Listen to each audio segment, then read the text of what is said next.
Well, back with the Money Show. It's, like I said, we're going to be talking about mutual funds, we're talking about investing, and how should you invest when the markets look to be so choppy. I'm sure you guys may be looking through your apps and looking at the way the markets have been cracking, and it is really across the board, but more specifically on mid and small caps. So should this perturb investors, and how should you then go about your entire mutual fund journey? To discuss that and more, we have with us Mr. Harshvardhan Rulta, and of course he's also going to be answering your questions and queries. So hi Harsh, thanks so much for joining us right here, the ET Now studios. Harsh, let's talk about the whole concept that a lot of mutual fund investors have, that अरे market इतना गिर गया है, 11,300 चला गया. Especially those who are busy in their day-to-day lives, have money parked in mutual funds, which is a great habit to have, but they do not track markets on a daily basis. Firstly, is that all right for a mutual fund investor? Because if they would look at the markets today or for the last 2 days, they would definitely be a little scared. Absolutely. So Mubina, in fact, we've been advocating to investors saying that investing in equities, now we're talking about equities, not debt. Yeah. So investing in equities requires patience, requires you to be invested for long term. So the essentials of investing in equity is that you do not track it on daily basis. Right. So if you're right, if your investor was to see what the condition of the market is today or in the last couple of days, he's going to get scared, he's going to panic, and he might not want to invest further or even redeem out of whatever he's got right now. So essentially the idea is that if you are an investor in equities, you are, and via mutual funds, you have a basket of stocks that you're holding. The fund manager's duty is to continuously track the market, which he or she is doing. The idea is you are not supposed to get into that mode and just sit and relax and have faith and invest in a systematic manner, invest with the conviction that you originally had.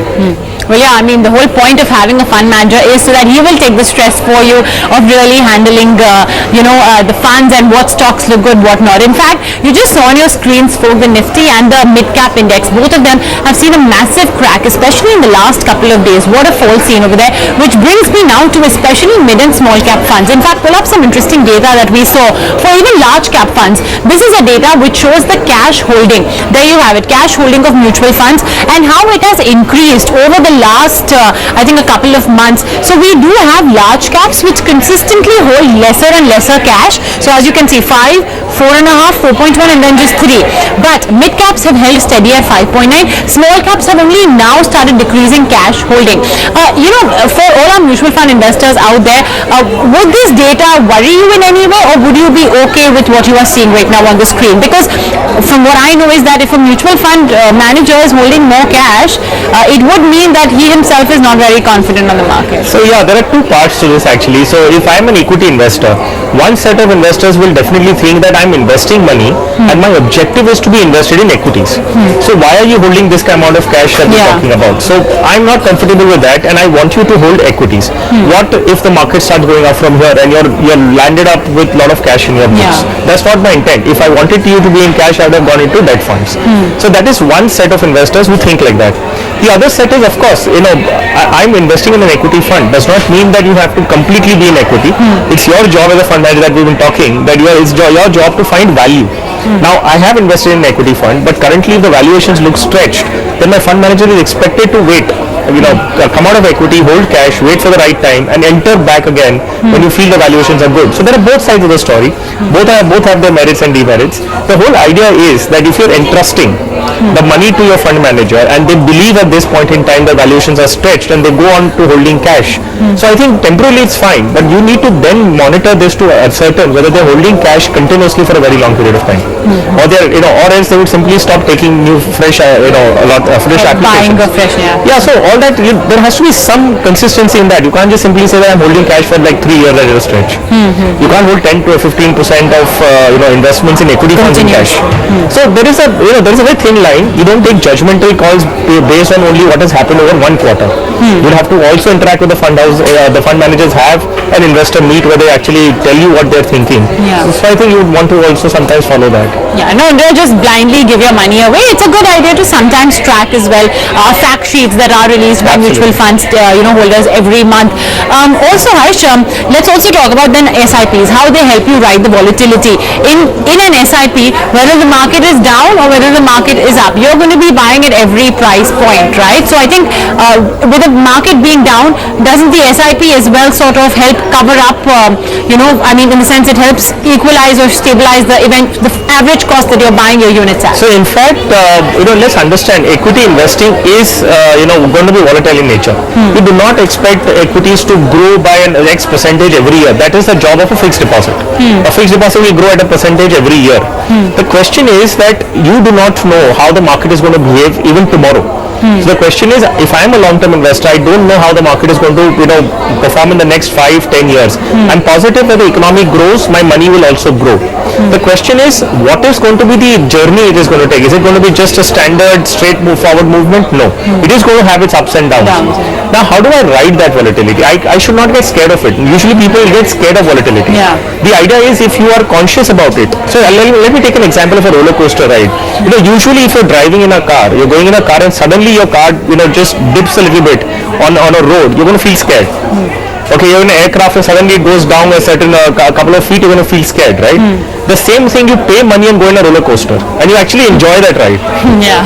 Right, you actually enjoy that thing coming down, ups and downs. So the question is, you're aware, you're buying a ticket, you're getting into this and you believe that it is going to do that. So you're aware. The same thing if you're investing in equities and you are aware that this is the journey of equities, like a roller coaster. Now it's up to me to accept it and to then invest in it accordingly. So that's why I choose an SIP. Okay. What is an SIP? At every level that the market touches in the next couple of years, I'm going to buy every month, every quarter, every 6 months, whatever. Yeah. This helps me average out my investments and take care of and negate the volatility, the negative effects of volatility. Yeah. Okay. So only if something comes down will you get to buy it at cheaper. Buy it at a cheaper. Of course. So this is basically the market's being on sale. I mean, if you have an SIP, don't stop it because the market has gone down. By the way, let me remind our viewers, our phone lines are open. You can email us as well. I will take your questions and queries, get them answered by Harsh. 24990388 is the number, or you can email us on themoneyshow@etnow.tv. By the way, we just have the mid-cap fund chart. I would just request my producer to pull that up. And while Harsh, what you are saying are golden words of wisdom, but the fact is, look at it, 7,000 crores in a mid-cap fund in April, and then we had 5 and then 3. So I hope all our investors out there are paying attention. Mid-cap flows essentially are how much money is actually going into, your mid-caps, your mid-cap stocks, etc. Mid-cap fund, pardon me. So this is not a very pretty trend, I must say. It's going lower, so I hope all our investors out there are taking heed. But like I said, it's time for our Ask the Money Show segment, and let's get to questions and queries. A reminder for our viewers, the email address is appearing on the top of your screens, or if you call us now, you can get your question answered right away by Harsh. For now, let's take some questions that we have accumulated. We have Arjun Bhan, who has sent in a question. He says, I currently own the HDFC Small and Mid Cap Fund. I started an SIP of approximately 5,000 rupees when I started working. That's approximately 3 years ago. Well, no surprises. Now, of course, he's worried the fact that the fund is now turning negative for him, especially because, like I said, mid caps and small caps have really lost a lot of money. His question is, should I stay invested? Harsh, again, something that we were talking about earlier, he's been investing. He may have enjoyed himself in the first 1 odd year of his investment journey, but now, of course, it's cooled off a bit. Yeah, so Mubina, if you're just pulling up some details of the HDFC small and mid cap that is referred to. So this, as the word says, as a scheme objective is that invest a major part of its investments in small caps. About 55% is in small caps. Yeah. About 40% is in mid caps, and the rest, about a residual amount, is in large caps. Now, most certainly, as we are understanding correctly, that he's worried about the performance. They don't really see returns even after 3 years. So if you look at the performance of the scheme vis-a-vis what the mid cap index has done, the index is down by about 15% in a year. The last 1 year negative returns have been 15%. So very clearly it's going to fall and it's going to perform in line with what the markets are doing. If the markets are going down, it's not going to go up. So all said and done, what he needs to actually decide is whether he wants to be invested in a mid cap fund or not, or a small cap fund for that matter. So if you understood what a small cap is and you're investing in a small cap with that thought in mind, then this is one of the best funds in its category. Okay. However, if you're worried about being invested in small cap, then of course you need to move out of it. Move out of it, yeah. I mean, then you need to go to a large cap or a multi cap for that matter. Yeah. So my suggestion to you, Arjun, is that stay invested in this scheme if you want to be into small caps. In case you're not happy with the performance of small cap itself, then you need to move out and invest into some other schemes which are less volatile compared to large small caps, which could be your large cap schemes or could be multi caps for that matter.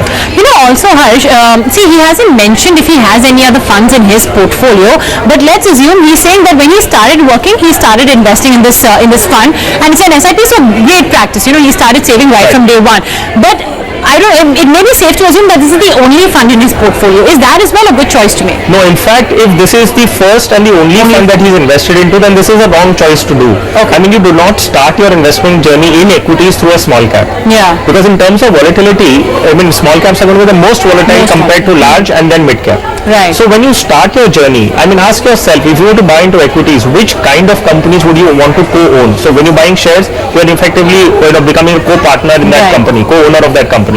So which kind of companies would you want to be partners with? I mean, you would want to be amongst the largest companies of the country, right? Because they give you that kind of solace and comfort that they're the biggest companies of the country. If there was any volatility associated or downturn in the economy, the large companies will be able to weather that storm better than what a small cap would be able to. So if this is the first investment that he has made, then the selection of the category is wrong. He selected the right scheme in the category. But the category itself. But the category itself is wrong. He should have started with an index fund or probably a large cap fund. Yeah. So usually when you're new investors, you've just started a job, you want to park your money in equities, you should perhaps choose a large cap or an index fund. Okay, let's quickly move on and take on board our next question. We have Vittal More who has sent in a query. He says, I have an SIP in the following funds. He's named a couple of them. 5,000 rupee SIP in the Franklin India Prima Fund, and then he also has an investment SIPs in Axis Large Cap and Kotak Standard Multi Cap. So basically three. Now, simple question, he wants to know if these mutual funds are good to hold in his portfolio. He wants to invest in the long term. Yeah, so Mobina, you need to make a note of how he's divided his fund. So he has one large cap, which is the Axis Large Cap. He has a mid cap, which is the Franklin India Prima, and a Kotak Standard Multi Cap, which is a multi cap fund. Now, you know how you evenly divided your money into all three different categories. You don't have two large caps, two multi caps, or two mid caps. He's got one in each category, and one of the best funds out of each category. Okay. So I think he's done extremely well, and Vittal, I don't think you need to make any kind of changes. Just continue as it is, and of course keep increasing investments as and when your income goes up. Okay, so 10 on 10 from Harsh basically on your portfolio allocation. One large cap, one mid cap, one multi cap. That's a good combination to have. And of course, Vittal has taken note of the best funds as well. For all our viewers out there, by the way, I'll read it out to you. It's the Franklin India Prima, the Axis Large Cap, and Kotak Standard Multi Cap. All three Harsh does like. Again, a last reminder for our viewers, actually, phone lines are still open. You can call in and we will answer your questions and queries on mutual funds that you own or would like to own. Okay, next up, we have Sarang Pratap who has sent in a question. He asks, is a liquid fund or debt fund better for putting money for a short period of time, and what is the return difference between them? Of course, there's been those new rules as well that SEBI has come out with for liquid funds, so many are wondering whether liquid funds will continue being as effective as they were, because many a times people use savings accounts and liquid funds alternatively. So yes, let's talk about liquid versus debt. In the current scenario, how does it look?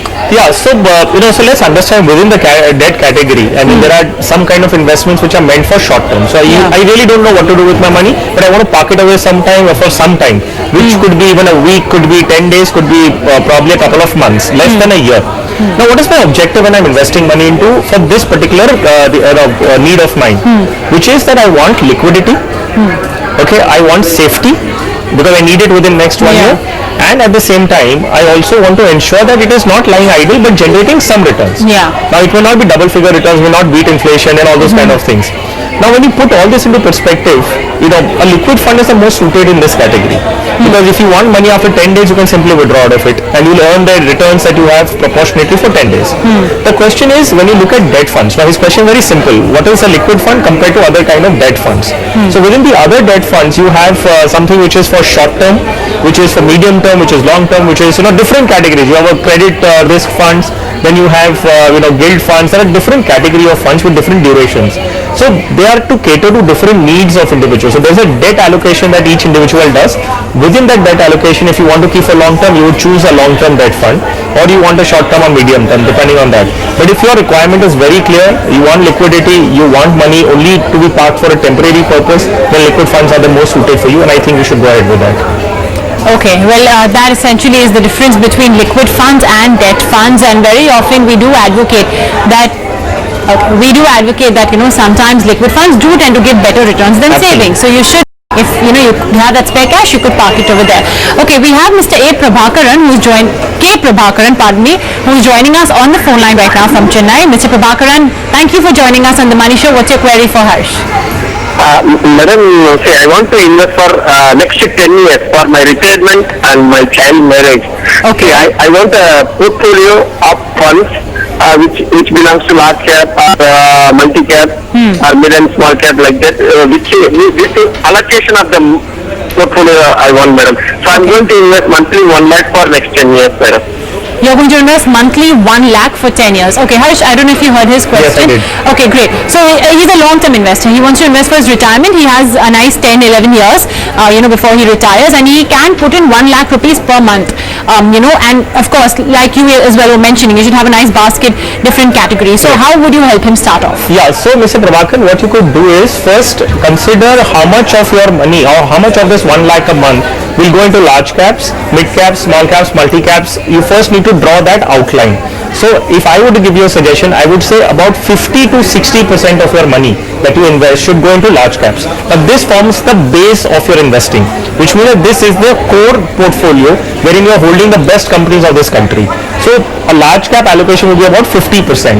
A 30% investment you can make into mid caps, because what we believe is what is a large cap today was a mid cap at one point in time, and it grew to become a large cap.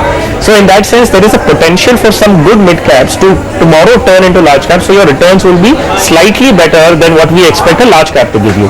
At the same time, there will be some more incremental risk also, so you have to be careful in that sense. So that is why we are allocating 30% towards that. The rest 20%, you could either invest in any sector funds if you are comfortable. If you're not, then do not invest in it. You could choose a multi-cap fund, you could choose international funds. There are lots of other areas that you can consider parking this another 20%. So I'll draw a model portfolio for you. I would suggest amongst the 50% that we're talking about in large caps, pick 2 schemes. So you will invest 25,000 in each scheme. So one is an Axis Blue Chip fund and the other is an ICICI Blue Chip fund. The 30% that we're talking about will go into mid caps or a multi-cap, as I suggested. So mid cap, you can pick up an HDFC Mid Cap Opportunities Fund, or a multi-cap, you've already spoken about the Kotak Standard Multi-Cap. Now the 20% that I've recommended that you can put in either sector funds or international funds, that is, I leave it up to you. In case you do not want to go into that, the 50%, which is 30% of mid caps, and this 20%, you divide it equally between the multi-cap and the mid cap schemes. Okay, I hope, Mr. Prabhakaran, you've taken note of all of those schemes that Harsh has mentioned. Okay, very quickly, we have Mr. J. Thakur who is joining us on the phone line. Good evening, Mr. Thakur. What's your query for Harsh? Good evening to both of you. I had a small query. I'm already invested in the Franklin India Dynamic Accrual Fund. Okay. So I wanted to understand, once we are looking at this current ecosystem, the Indian economy and things of that sort, where would you stand in the debate that right now it is better to have an accrual-based mutual fund or a duration-based mutual fund? I would like Mr. Harshvardhan to throw some light on that. And secondly, when we are looking into a debt fund like this, is it absolutely essential for us, retail investors like us, to actually study under a microscope the underlying assets which are there? Yeah. Should we study that under the SID or whatever? Yeah, it's actually a very good question, especially because we have seen a lot of funds NAVs being hit because of DHFL and INFS, etc. Harsh, if you could take his question. Okay, so Mr. Thakur, I'd like to make you understand this, that when you're talking about investing in debt, let's take it from the top, because sometimes we tend to miss the broader objective when we get into the scheme specifics. So when you're investing into debt as an allocation, so you could, we always suggest have a prudent asset allocation plan in place. So you have some amount of money going into equity, some amount is going to debt. Your equity investments are supposed to create wealth for you, beat inflation, take that additional risk. When you invest in debt, what is your objective? Your objective is for stability, your objective is to earn decent returns, and your objective is liquidity, that at any point in time, if you have emergencies, you have any kind of requirements, you can fulfill those requirements out of debt investments. So debt investments essentially aren't supposed to be taken into a portfolio with returns or high returns in mind. So keep in mind, very simple, what do you expect out of a debt fund? I would say anything better than a fixed deposit in a tax efficient manner is a debt investment. Now in that sense, if you are in an accrual fund, that gives you peace of mind. If you're investing in the duration based funds, then you're trying to time the interest rate movements and RBI policies, the reduction in interest rates, or all those kind of things.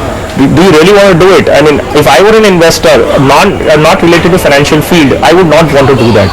I would simply invest into a debt fund, expect that I get more than fixed deposits in a tax efficient manner. If I get an 8%, I'm more than happy. If I want exponential growth and returns, I would look at my equity portfolios. I would not fiddle with my debt investments and take exponential risk in that. Now in that context, given the current ecosystem that your question actually is targeted towards saying, looking at the interest rate scenario, expectation of interest rates going down, RBI is under pressure to boost growth, and that is why there is expectation of reduction in the repo, etc. I would say that you stay out of all this. Keep yourself away from all this. Cut down all the noise. Stick to the accrual fund that you're in right now. And if you're happy with the kind of returns that you're getting, which is about 8 to 9%, I think you're doing good. So let's just keep it simple with that. And your second question, whether we should go into the papers that each scheme is holding and under the microscope evaluate whether is there any investment that you should be worried about. Quite frankly, you should take some interest in your investments, but can you microscopically go inside and actually evaluate? Because we talk about certain SL Group companies. I mean, until recently we didn't know that these companies belong to the SL Group. I mean, who knew that Z Entertainment and names like that would have a problem? Yeah, and the issue is the companies that have actually delayed their in the payment of bonds, we would not even at that point in time know they belong to the SL Group. That's right. Because they were under different names. So the question, even if you go under the microscope and try and look at papers and their cash flows, I don't think you will achieve anything great. So stick to good funds. The purpose of diversification is served when each mutual fund is also investing only a portion of their assets into a particular company. So I think at that juncture, leave it and just go about it, unless you really are educated enough to go into microscopically looking into those schemes, which I believe lay investors will not be. Well, we at ET Now as well will try to, of course, always keep you up to speed on that. Right. So stay tuned. In fact, just on Thursday we had done an entire section on what yields are doing and how yields are moving and impacting debt mutual funds. So I don't know, Mr. Thakur, if you're able to catch that. But yeah, that's of course makes sense. I mean, you're paying a fee to the fund manager. Might as well, let him do his job and have faith in him. All right, Harsh, with that, we're absolutely out of time. So thanks so much for joining us on the Money Show and answering all the questions and queries. Well, there you have it, folks. Should the fall in the market worry you? Well, not really, because that's the whole point of mutual funds, diversification, and the fact that you invest in an SIP, which means that every day